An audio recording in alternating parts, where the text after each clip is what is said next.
Біздің ауылдың жоғарғы жағында жарқыраған, еңсесі биік ақбоз үй тұратын. Оны елдің бәрі Шәріп ағаның үйі дейтін. Шәкеңді мен бала кезімде көрдім. Мұнтаздай таза киініп, тік жүретін сырбаз адам еді. Біздің ауыл деп отырғаным мына іргедегі кеншілер кенті. Шәріп аға кенш басқармасында шамасы есепші, бәлкім инженер ме екен, әйтеуір бір маңызды қызмет істейтін. Ондайға онша мән бермейтін жастау кезіміз ғой. Әйтеуір Шәкеңді елдің қатты құрметтейтіні есімде. Ол кісінің бәйбішесі Рәуіш тәтейді де көрдік. Бастауыш сыныпқа сабақ беретін кереметтей биязы адамтын. Үлкендер айтып отыратын нағыз Құдай беретін адамдар деп. Ол кезде әңгіме төркінін қай бір ұғатындаймыз. Дегенмен мүсіркей сөйлеген сөз емеурінін бала болсақ та әлде бір жұмбақ сырдың нобайын сезетіндей едік. Кейін өсе келе білдік, Рәуіш тәтей 2 құрсақ көтерген екен. Екеуі де жастай шетінеп кеткен. Әсіресе екіншісі әпі-тәпі қаз басып жүргенде мұрттай ұшыпты. Рәуішке де соның қайғысы ауыр тиіп, уайымнан жатып қалған деседі. Әйелінің күннен күнге солып жүдеген қалпына шыдамаған Шәкең бірде: «Рәужан қарағым, құлақ сап тыңдашы мені. Болған іске болаттай деген бәрі бір Алланың құзырында ғой. Аллах бізге қорқама, өзі берді, өзі алды. Осыған тәуба қылайықта. Өзіңді аяшы, мен аяшы. Бірімізге біріміз сүйеу болып тіршілік қылғанымыз дұрыс. Бұлайша күйзеле бергенің болмас, Рәужан. Басыңды көтер. Өлмектің артынан өлмек жоқ», деп күйзеле күңірене сөйледі. Рәуіш те есті әйел ғой. Азаматының күйзеліп айтқан әлгі сөздерінен кейін басын көтеріп, көз жасын сүртіп: «Құдайға тәуба, тәуба қылдым. Басым жерге жеткенше мені сенен, сені менен айырмаса екен», деп ағыл-тегіл жылап, көз жасын әзер тыйған. Екеуінің қайғысына ел болып күйзелген дейді, бірақ кімнің қолынан не келгендей. Алланың бермесіне не шара. Сонан кейін Рәуіш бала көтермепті. Бәріне уақыт емші ғой. Арада талай жылдар өткен кез. Бір күні сәуір айының іші болу керек, Рәуіштің елде тұратын Сақи деген бірге туған бауыр болатын. 6 баласы бар, ақарлы-шақарлы отбасы. Солар қалаға кетіп бара жатып, апа жездесінің үйіне ат басын бұрмай ма. Шәкеңде сирек қатынайтын балдызының келгеніне қуанып, мал сойып, қонақ қылып, арқа-жарқа отырады. Сол жолы Сақидың әйелі Күләннің аяғы 7-ші балаға ауыр екен. Рәуіш тәте келінінің мына әйбат қалпын көріп: «Құланжан-ау, мезгілің жақын-ау деймін. Осы тентегің тегі бізге бала болар ма?» деп бұдан бұрынғы тілегін тағы да еске салғандай болды. Жүзі жарқырап, риясыз күлген Күлән: «Оныңыз рас, тәте, жүрегіңіз сезіп тұр ғой. Бұл сіздердің жездем екеуіңіздің балаңыз. Осы хабарды сіздерге айтайық деп арнайы келдік», деді. Мына хабарды естіген Рәуіш тәтеге ес қалған жоқ. Күләнді құшақтап, екі бетінен алма-кезек сүйіп, «Шәкесі қайдасың?» деп қуанғаннан абдырап, Күләнді қолтықтаған қалпы қонақ бөлмеге ұмтылды. Шәкеңде жақсылық хабардың шетін сезгендей өң жадырап, жанары ұшқындап, әйелмен Күләннің жүзіне алма-кезек қарап қалған. «Шәкесі-ау, саған сүйінші дейінші. Құдай қаласа кішкентайлы боламыз. Алла ұзағынан берегей», деп дауысы бір түрлі толқиды. Ертеңінде Сақи мен Күлән жол жүріп кетті. Арада көп уақыт өткен жоқ, Күлән босанып, аяқ-қолын аман-есен бауырына алды деген хабар жетісімен Шәкең мен Рәуіш қалжаға деп бір ту қойды салып алып, Сақидың ауылына барып, аптаға жуық жатып келді. Онан кейін дег бірі қалған жоқ. Жердің шалғайлығына қарамай сан мәрте қатынады. Әйтеуір 6 айлығында осы Шәкімұратты етегіне орағандай алып келді. Шәкең екеуі кішкентай ат ұстарының шілдеханасын жасады. Алыс жақындағы ағайын туысты, жекжат жұрағатты түгел шақырып, аста төк той жасап, балаға Шәкімұрат деп ат қойды. Содан бастап Шәкең мен Рәуіштің тілеуі Шәкімұраттың үстінде болды. Алақанға салып аялап, басынан құс ұшырмай әлпештеп өсірді. Бірақ кішкентай Шәкімұрат жасында өте аурушаң болып, ата-анасына аз бейнет болмады. Рәуіш тәте де баласымен айлап ауруханада жатып, Шәкіжаным тәуір болса екен деп, соның тілеуін тілеумен болды. Әйтеуір, Алла жар болып, баласы 2 жастан аса аурудан оңалды. Апа деп, әке деп былдырлап тілі шыға бастады. Сол кездегі әке-шешесінің қуанышында шек жоқ. Ол бір бақытты күндер екен ғой. Рәуіш тәте тәубашыл жан еді. Жаратқанға күніне жалбарынып, осы қуанышымызды көпсінбеші деп Аллаға мінәжат ететін. Кім біледі, ана тілегі қабыл болғандай, баласы ер жетті, мектеп бітіріп, әскерге барып, отан алдындағы парызын абыройлы атқарып оралды. Баласы әскерден оралған соң, көп ұзамай әкесі дүниеден озды. Көптен бері жүрегі сыр беріп жүретін, ақыры содан көз жұмды. Алла оңғарса Шәкімұратты аяқтандырамыз деп жүруші еді, оған жетпеді. Бұл жалғанда пенде шіркіннің ойға алғанның бәрі бірдей орындала бермес. Ақсақалы дүниеден озған соң, Рәуіш бәйбіше мүлде жетімсіреп, қорғансыз, дәрменсіз күйге түскен. Күн ұзын заңғарда үйдің бір бөлмесіне қамалып алып, қайдағы жайдағыны ойлап, есеңгіреген жандай мүлгіп отырғаны. Қазірде солай. Әлде қашан суып қалған түскі шайдың дастарханы да жиналмаған. Осы кезде көрші үйдегі Шайгүл келін, «Апа, аман саусыз ба?» деп үйге сөйлей кіріп, табалдырықтан аттар атамастан Рәуіш тәтенің мүлде жүдеп отырған қалпын көрген ол, «Апа, сізге не болды? Ауырып қалғаннан саусыз ба?» деп мазасыздана бастаған. Үй иесі сонда ғана өзінің меңірейіп босқа отырған қалпын аңғарғандай бойын тез тіктеп алды. «Айналайын Шайгүл, сенбісің, рахмет саған. Кіріп жағдайымды біліп жатқаныңа. Ауырған ештеңем жоқ». Осындай уақытта Шәкең түскі асқа келуші еді. Қарағым-ай, көрген түстей бәрі өте шықты ғой. Шәкеңді айтам да, біраз жүре тұрмай, деп даусы кемсеңдеп көзіне жас алды. Шәйгүл де Рәуіш тәтені аялай құшақтап, «Апатай-ау, оныңыз не, қайғыра бермеңіз. Шәкімұратыңыз бар емес пе?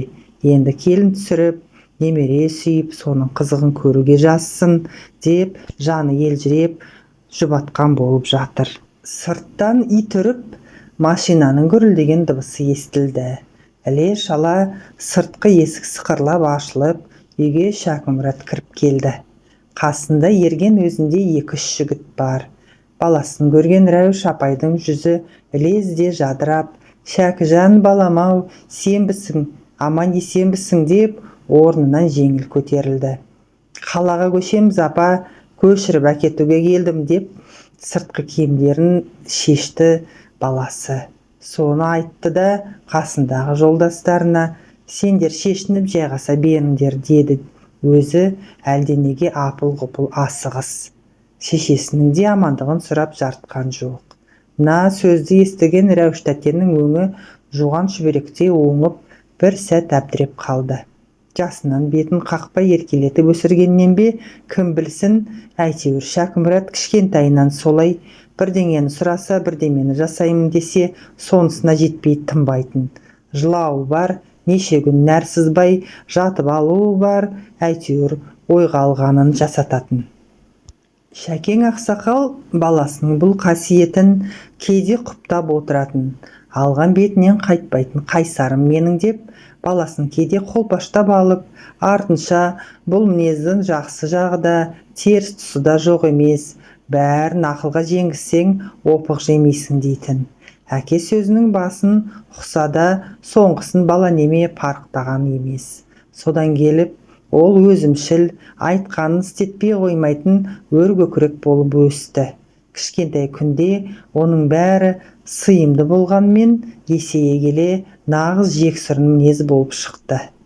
Баласы әскерден келген соң, Шәріп ақсақал шағын ауылдың үлкен кішісін түгел шақырып, 2 күн дуылдатып той жасап, елді де масайратып, өзі де арқа-жарқа болып бір түлеп қалған. Той тараған соң, баласын қасына алып, шүйіркелесе сөйлесіп отырып, «Мына біздің басқармада бір жұмыс бар. Жолдастарға айтып, сен соған іліктіргелі отырмын. Соң сырттай оқуға түсіп алсаң болды, осыған қалай қарайсың?» деп баласын жүзіне барлай қараған. Өз айтқаны болмаса, кісі сөзіне құлақ аспайтын шолжың неменің мінезінен қауіптенсе де келісетін шығар деп үміттенген еді. «Әке», деді баласы, әкесінің аял жанарына көзін тиістірмей бұрып әкеткен қалпы. «Мен енді кішкентай емеспін ғой. Ананы іш, мынаны ки деп бөбектей берудің қажеті қанша? Жұмысқа тұрам, бірақ мұнда емес. Қалаға кетемін. Сіздерді сонда көшіріп аламын. От жағып, сиыр сауып, мал ұстап, итшілеудің керегі не?» деді. Әке балаға сыншы деген Шәкең жаңылмаған екен. Тағы бірдеңе айтайын деп оқталып еді ұлы. «Әке, мен бұл шаң шыққан шаңқайда тұрмаймын. Ел секілді қалада, сәулетті үйде тұратын боламыз» деп орнынан тұрып кетті. Күн батып бара жатқан кез еді. Шәкең ұзақ отырып қалды. Ой шашырап, тұрақ табар емес. Мүмкін баланың сөзі де дұрыс шығар. Жастар қазір мұндай жерге тұрақтар ма? Біз өз өмірімізді осы жаңа баласы айтқандай шаң шыққан шаңқайда өткіздік. Кіндік қанымыз осында тамды, туған топырағымыз осы, әкеміз бен анамыз да осында жатыр. Солардың жанынан топырақ бұйырса, ендігі арман сол секілді. Ал қазіргі баланың жөні басқа дедік. Ненің жақсы, ненің жаман екенін өзі пайымдар деп бетінен қақпадық. Енді азамат болғанда қақпалағанның жөні бар ма? Ынтасы солай ауып тұрса, жолы болсын дегеннен басқа лажың қайсысы? Кемпір мен екеуі әзірге тұғырдан тайған жоқ, өз күндерін өздері көрер, қайта баласының аяғынан тұрып кетуіне тірек болар. Алла дендеріне қуат бересе болды. Бұл уақытта күнде көкжиектен әрі асып, төңірек қараңғылық құшағына ене бастаған. Ол орнынан тұрып, сыртқы шарбақтың қақпасын жауып үйге беттеді. Шәкең өзін осылайша қаншалықты жұбатқанмен көңілі әлденеге алаң, әлденеге күпті. Ең ауыры соны ешкімге айта алмайтыны, сырын біреуге ақтарса, бәлкім жүрегіне батқан жүк жеңілдер ме? Гәп сонда. Оны айта алмайды, айтамын деп аузынан ашсақ, санасына сыймайтын бір қорқыныш басталатын секілді. Ол кезде Шәкімұрат 10 жасқа келген еді.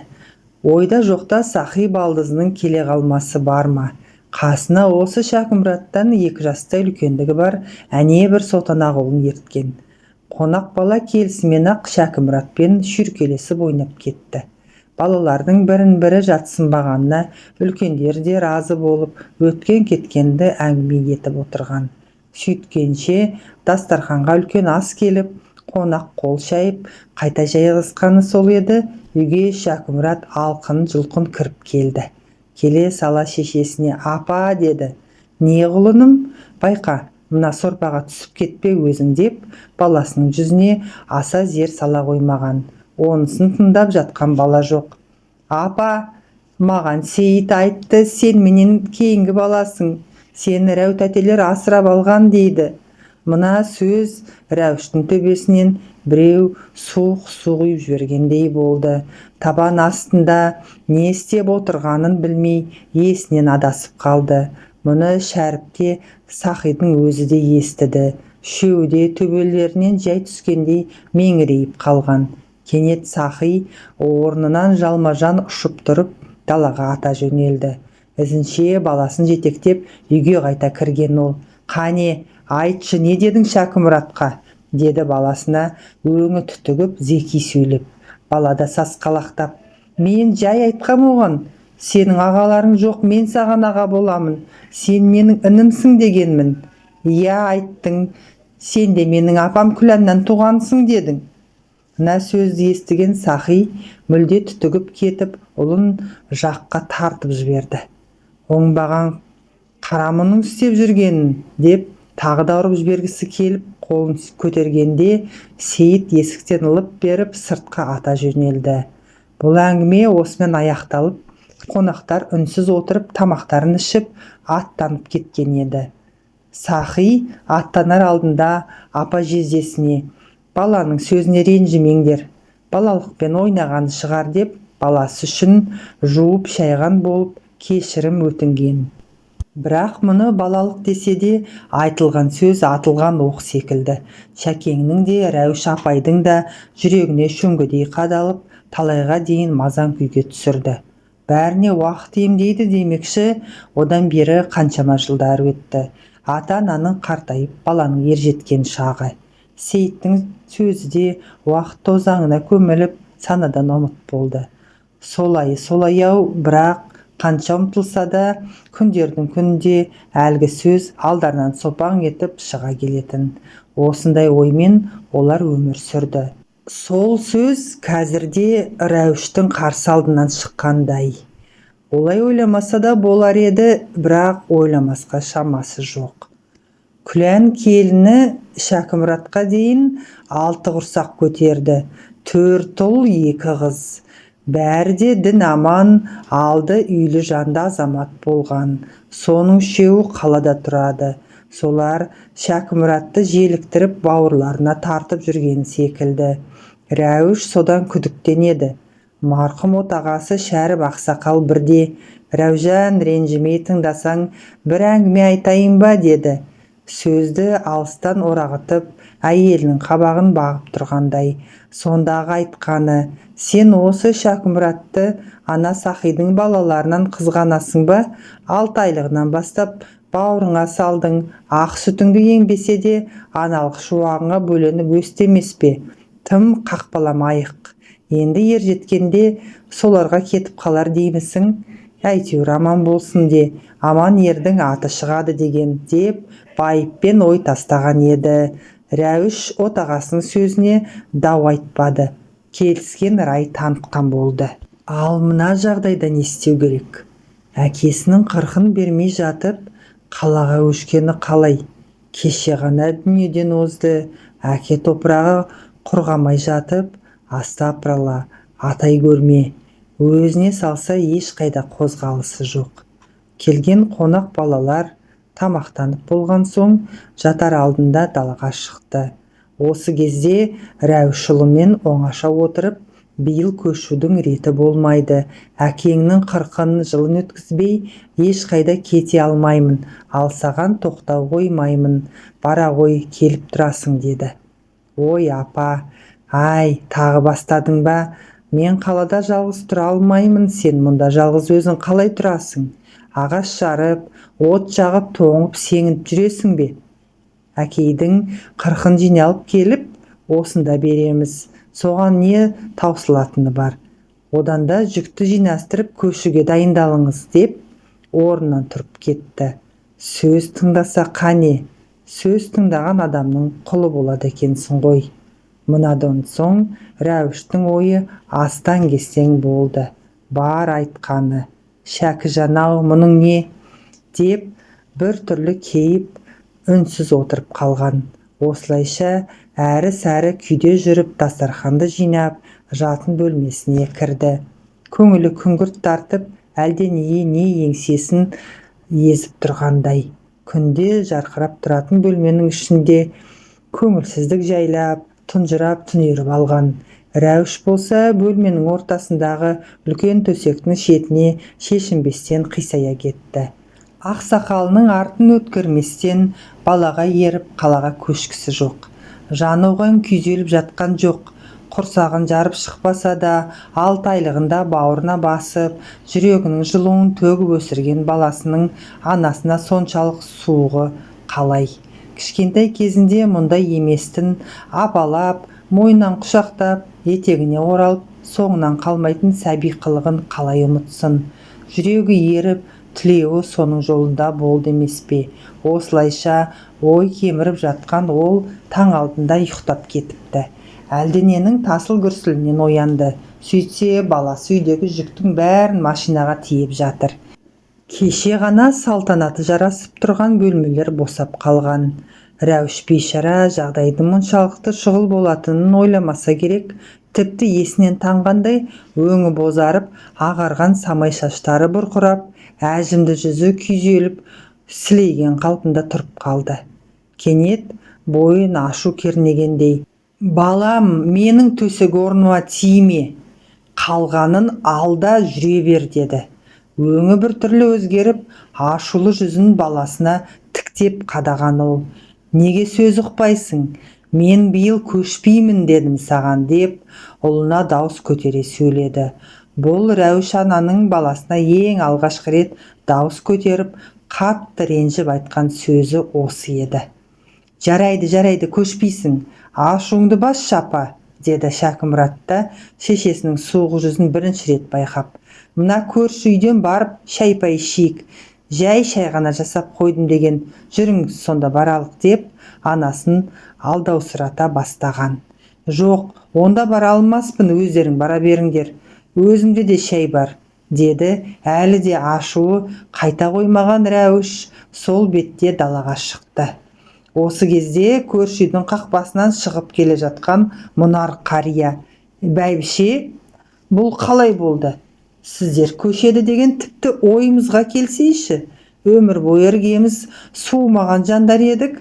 Көшетіндеріңді біз қалай білмей қалдық? Дұрыстап дәм татыңыздар енді», деп Рәуіштің көңілсіз жүзіне бажалай қарады. «Алла разы болсын, мен ешқайда кетейін деген ойым жоқ. Мына Шәкімұрат қарағым қалаға жұмысқа тұрған соң керек жарағын алып кеткелі келген ғой», деді.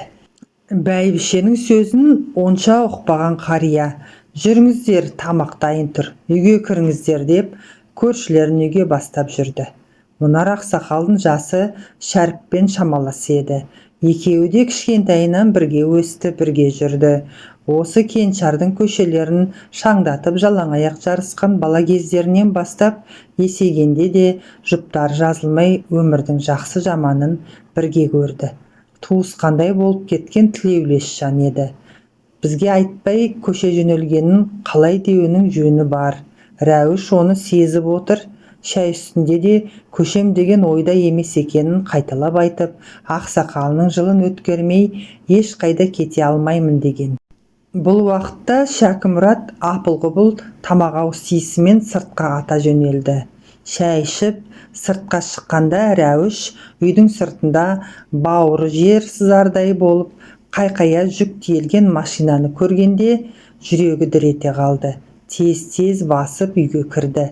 Түнде ғана жатып шыққан бөлмесі қаңырап бос тұр. Жиған терген мүлкі, төсек орны бәрі тиеліп кеткен. Бұл кереметті көрген Рәуіш апаның көңілі мүлде құлазып, мына қаңырап қалған бос бөлмелер секілді іші бауыры үңірейіп қалды. Сол-ақ екен, буын-буыннан әл кетіп, дел-сал болған ол бойын ұстай алмай табалдырыққа сылқ етіп отыра кетті. Онсыз да жанының жартысы, өмірлік қосағы Шәріппен бірге кетіп еді. Ендігі халі мынау, жұртта қалған жетім күшік секілді. Үлкен бөлменің босағасына сүйенген қалпы, көзінен аққан тарам-тарам жасқа ие бола алмай, өксіген қалпы отырып қалған. Осы кезде сыртқы есіктен: «Апа, қайдасың, жүріңіз енді», деп үйге кіріп келген баласы бос бөлменің ортасында егіліп жылап отырған анасын көрді. «Апа, неге сонша таусыласың? Шетелге көшіп барамыз ба?» деп анасына өзінше тоқтау айтқан болды. Рәуіш баласының сөзін әзер естіді. Соң көзінің жасын сүртіп, бойын жинаған ол: «Қарағым Шәкімұрат, айналайын», деді көзінің жасын орамалының шетімен сүрте түсіп. «Бетіңнен жарылқасын, саған айтарым, әкеңнің басына құлпытас қоюды ұмытпа, құлыным», деп күйзеле тіл қатты. «Қоям әрине, оны уайымдама, жүріңіз енді, бөгелмейік», деді ол.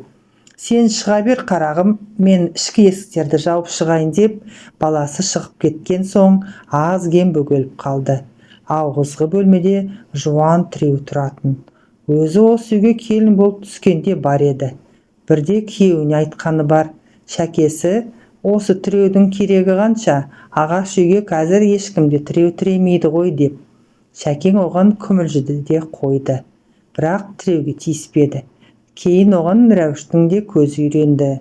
Шәкең мал жайғап келгеннен соң үнемі сырт киімдерін осы тіреудің жоғарғы жағындағы жуан темір ілгекке ілетін.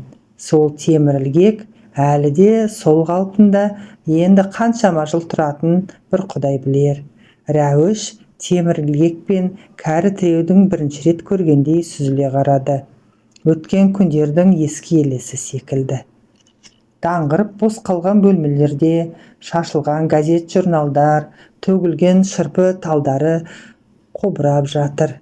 Пештің үстінде от көсейтін шымшуыр мен пештің алдында тұратын тоқалы орындық қана қалыпты.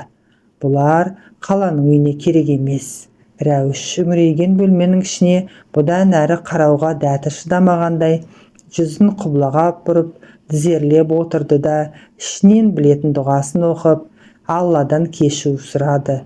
Баяғыда тәуіп атасы айтатын еді: «Адамнан сұрама, Алладан сұра» деп. «Алладан сұрарым, Құдай қосқан қосағыма о дүниеде де серік ете гөр мені» деп, әжінді жүзі мүлде қуарып: «Шәке, сен кешір, сені мұнда тастап мен ешқайда кете алмадым» деді. Осыны айтқан ол орнынан дереу тұрып, жаулығының бір ұшын тұзақтап, екінші басын әлгі темір ілгекке байлап, жұртта қалған тоқалы орындықты аяғының астына қойып соған шықты. Мойнына ілгектеп байлаған жаулығының екінші ұшын іліп жатып, соңғы рет үйдің ішіне қарағысы келді, бірақ қарай алмады. Өзінің от жаққан үйі, талай қызық қуанышты өткерген қасиетті мекені, соның босағасынан ана дүниеге аттанғалы тұр. Құдай қосқан қосағының соңында қалған ғұмырын жылап өткізгісі жоқ. Сол сәт табанын тіреп тұрған тоқалы орындық домалап түсті. Қаңыраған бос бөлмелерді орындықтың сарт еткен дыбысы ғана аралап кеткендей болды. Рәуіш денесі бұлқынбады да, қолдарында көтермеді. Тікесінен тік асылған қалпында өмірден озды. Бұл кезде Шәкең үйі көшеді екен. Баласы келіп, Рәуіш тәтені қалаға көшіріп әкеткелі жатыр дегенді біреуден біреу естіп, есік алдына бір талай адамдар жиналып қалған. Келгендердің бәрі де Рәуіш тәтені қайда десіп жатты.